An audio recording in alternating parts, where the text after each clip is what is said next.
welcome to the Marketplace. Thank you so much for tuning in and watching the program today. Now, I have with me in the studio today the Honorable Wirba, the Wilberforce, and we are following on from that last week gala that we had with him, where he's addressing the people in diaspora about what it is to have and form a new foundation government. So, Honorable Wilbur, you're welcome to the studio. Thank you so much for having us. Thank you very much, Phoebe. Thank you. You people have done a great job, following up on these events and on this our struggle for freedom. I have a very, very important message for the people back in the homeland. I want to let them know that we are in the process of looking and fighting for our liberation. And it is very, very important they know this. The first people I want to address are those who are lying broken in hospitals by the violent military of the Republic of Cameroon. And I would like to tell them that we share their pain. The next set of people would be those who are in captivity, those who are in jail. We have a large group of, our leaders held in jail. Some were pulled out of Nigeria overnight and held there incognito. I just want to reassure them that the struggle is on. We are pushing on for their freedom. And if there is anything we can do, they can be sure that we will do it in everything in our power to make sure they are out of there sooner than later. And the next group of people whom we are very proud of, we now have a new term in our new country, yes, referred to as the Amber Boys and the Amber Girls. I would like to tell them that we are proud of them. Without you, we will be nowhere. And without you, there would be no revolution. So I doff my hat to you. I appreciate you. I congratulate you. I thank you, because it is the most daring person who can stand up to say he or she is ready to die to liberate his people. And I want to guarantee you that the sacrifices you have made will not ever go for nothing. That is why I'm calling on all of them and calling on everybody in the homeland who are making sacrifices to trust me. I stood up to defend all of you. I trust that you can fight and get your freedom.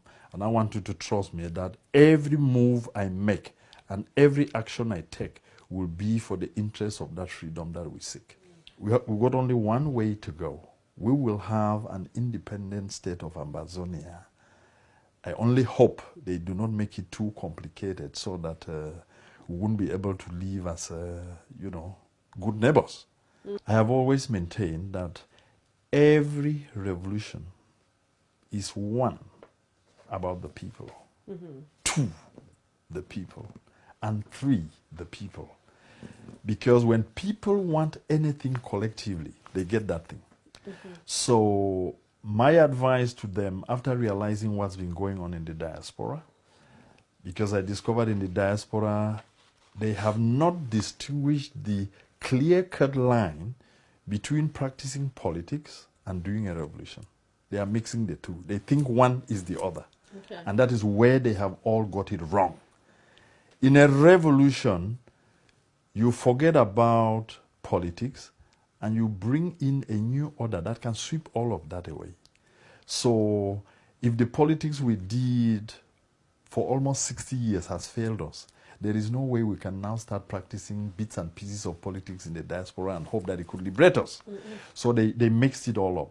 Now with that, I am bringing a proposal to the table, which is that we need to reorganize and organize a revolution from the grassroots. These are models on which the ANC worked. These are models on which SWAPO in Southwest Africa, Namibia worked. These are models that have worked for other countries perfectly. You take the revolution to the people. They organize themselves from the smallest villages to the largest cities. They start by forming revolutionary committees for liberation. And When you get that to every village level, and then from the village level to every council area, and then from every council area to the county level, you can actually now build structures all the way through to the national level. People who can sit down and plan and, see where their revolution is going and give advice to the various people who are, supporting the revolution. So that's exactly the kind of thing that can take us forward. And unfortunately for us, the diaspora didn't understand this. They mistook it for something that you could create some structure up there and it gives instructions to people and then they run around and do the business. It is not like that. Revolutions are a hard, tough business. It is meant for those who can lay literally their lives to free their people. It is meant for those who have the energy and the will to sustain a long fight. There are no quick fixes in a revolution. There are no shortcuts in a revolution. The hard way is the only way. That's why I've been stressing that there is a revolution only in the homeland. In southern Cameroons, in Ambazonia, there's a revolution only in the homeland. There's no revolution in the diaspora. And the diaspora failed in that role because they assumed erroneously that there's a revolution going on out here. The revolution is in the homeland. Exactly. And what the diaspora is supposed to do would have been to come together to support the homeland to get what we all want. When people want freedom and move for it, whoever stands on the way, that includes the politicians who are enablers, it includes the politicians in the homeland, it includes the politicians who are practicing politics in the diaspora. The force of the revolution will take them down because the people's will is supreme. So I'm making this call to those people from Amberland who have what I call revolutionary blood. The people in whose veins takes the blood that cannot take oppression. I am calling on them. I am calling on the women of Ambazonia all over the world to stand up and be counted.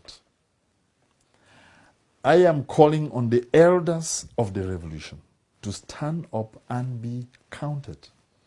And I am calling on the very hugely silent majority. This majority has been silenced by the partisans, by the fanatics, of the political groupings that have been created in the diaspora. The good ladies and gentlemen, the professionals, the business people, the very decent people who wanted to see their revolution go through, some of these young people screaming out and kicking out on Facebook have just insulted them into silence and they've moved into the shadows.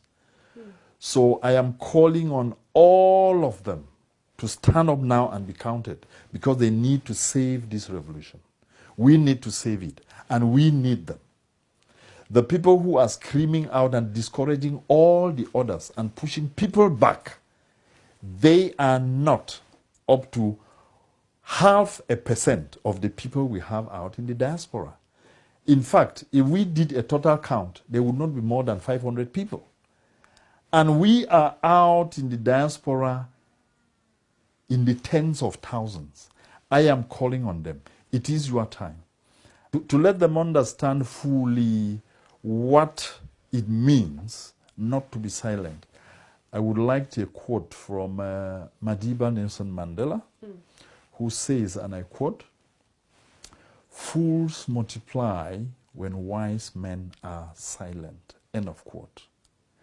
And I can tell you that if we look at the display that has gone on Facebook and all other platforms of social media, we then realize that the foolishness has been displayed to maximum.